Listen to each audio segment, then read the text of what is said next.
Derek Cianfrance described his first feature as form over content, meaning that the style played a bigger role in the film than story did. Brothers Tide was his first feature film and is yet to be distributed. In this analysis, I aim to show how he has used form and filmmaking choices to support the narrative and performances in the film. Derek Cianfrance went on to make The Place Beyond the Pines, but struggled for 12 years trying to make Blue Valentine, named after the Tom Waits album. He wrote 67 drafts of the script, drew over 1,000 storyboards, and wrote a manifesto. As well as persistence and passion through those 12 years, he designed a manifesto which is basically the rules for the process in which he would make the film. We will break down the rules and choices and discuss the results. Blue Valentine is a film of duality, man and woman, past and present, the beginning of a relationship and the end of a relationship. Firstly, let's have a look at how he photographically represented the two time periods. The past was shot on film, giving this a classic romantic feel to this section of the film. It also provided a sense of urgency and spontaneity for the characters, as each roll of film was only a certain length, and this meant fewer takes, fresher performances, and quicker practical filmmaking. The past was also shot with a 50mm lens, which is the equivalent to the human eye, allowing the audience to see and feel the characters as they fell in love and be with the characters during longer unbroken takes. The present was shot on digital to give that slightly artificial feel, and rather than be close up to the actors with the 50mm lens, the present section was shot from really far away and using long zoom lenses, creating a very shallow depth of field effect. This did a number of things. Firstly, it separated the two time periods visually. It also focused very much on the heads and shoulders of the characters, as narratively in the present section is about overthinking and being stuck in their heads about their relationship, rather than the openly body experience of falling in love. It also meant that they were framed in two different shots, to emphasize the distance and separation between the characters at this stage, as opposed to the past where they were generally framed together, or with one in the frame being joined and completed by the other. The past section was shot all with the handheld camera, to get that alive feeling and again to emphasize the excitement of falling in love. Also, the process of shooting some of the scenes required some flexibility from the cameraman, as the actors were given a lot of freedom to move around and be spontaneous, as we will explore in a few upcoming scenes. Compared to the fast shooting of the past on film, digital allowed for much longer shooting days.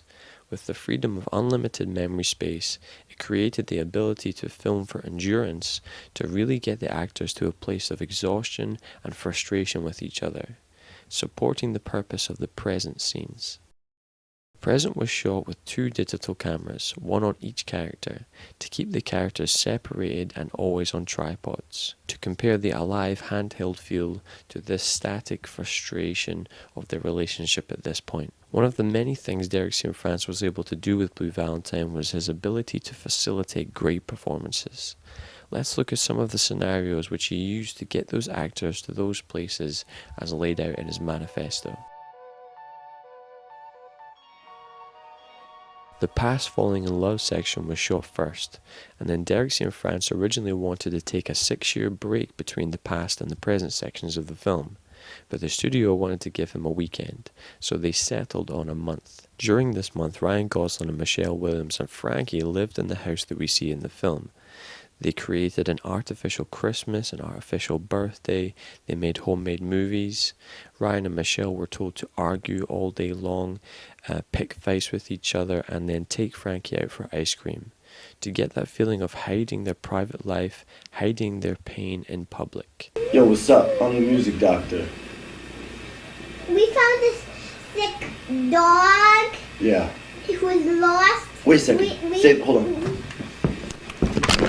We found this sick dog, and he's lost. So we thought we would bring him to the animal music doctor. You got any money?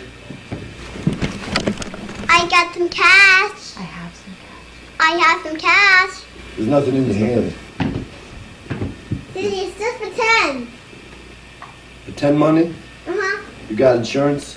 That month hiatus provided that lived-in quality and the depth in relationship that is hard to write into a script but is obvious while watching this film. Let's look at a few particular scenes in which Derek Cianfrance constructed in order to get great performances. Ryan Gosling burying the dog scene. Despite being a relatively short moment in terms of screen time, Derek made Ryan dig the hole himself and fully bury the dog, and after going through this full process he was physically exhausted. He began to break down and cry. Cianfrance called it using the body to influence the mind. Another scene was the husband and child waking the wife, where they set the camera up in front of Michelle the night before and switched it on in the morning just before they ran and jumped onto her in bed, getting an authentic wakening on film with an aim of trying to create honest moments. Ryan was also encouraged to give Michelle a gift during the film. Ryan Gosling was the one who found the You and Me song and presented it during the shooting of this scene. So the first time that both characters had heard this song together was during the actual shooting of this moment.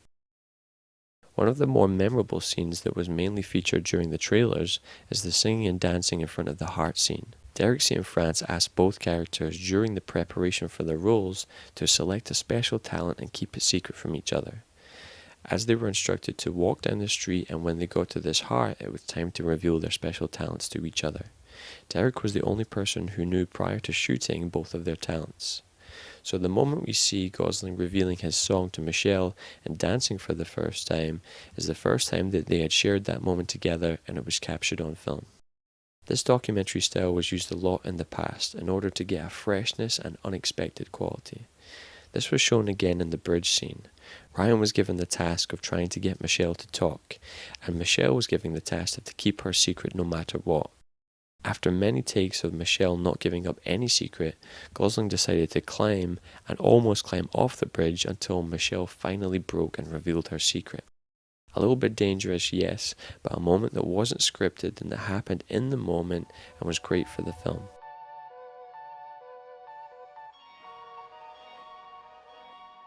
Girl. Okay, wonderful. All right, run to mama. Come on, you can do it. Come on, sweetie pie. Yay, that was great. That was great. All right, you ready to go inside? So what's with him? You two fighting again? We'll talk about it later.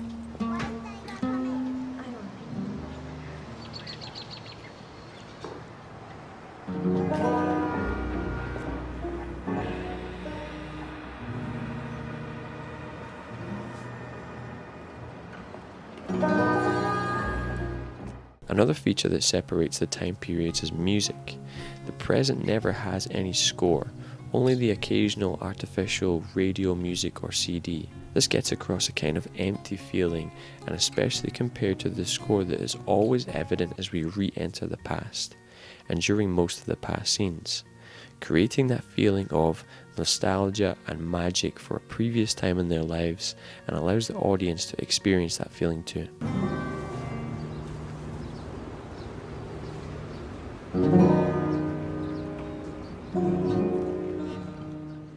As well as movement back and forth between the past and present, the film is structured so that the climax and crescendo at the same moment together. The peak of the past is their wedding and their vows to each other, and the peak of the present is the kitchen scene where they ultimately decide to end their relationship. These two moments almost overlap in terms of their juxtaposition in the film. The contrast of each is echoed by the use of light in both scenes. After the wedding, the couple walk into the distance together and fade into a heavenly white colour, and immediately after this, Gosling appears from the darkness, from completely black, alone, marking the moment their relationship has ended. The distance between the characters is already evident during the opening breakfast scene. You can see the focus shift to showcase the already existing distance, but the last moment of the film uses the same focus pull and shows characters no longer static, but for the first time moving in opposite directions. An interesting question that Derek Cianfrance used to pose to audiences after screening was, what character did you side with during the film? As he aimed to create a story about duality between both of these characters, he edited scenes in and out to get the answer to be a 50-50 answer.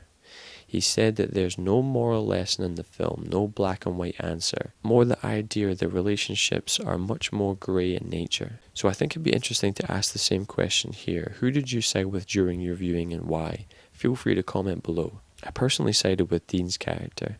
Even though he was equally responsible for the downfall of the relationship and his drinking made him very destructive, he still fights for them right to the end. This is summed up in my favourite scene of the film when he throws his wedding ring away and then immediately regrets that decision and goes after it. And as a side note, Dean's parents split up when he was 10, perhaps a reason why he wants to fight more for his relationship.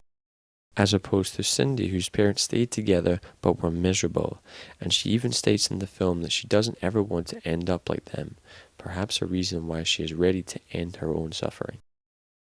Derek Cianfrance's ambition to create honest and intimate moments is one of the reasons why he quickly became one of my favourite filmmakers. I'm a huge fan of The Place Beyond the Pines and I'm very excited to see what he does next. Thanks for listening.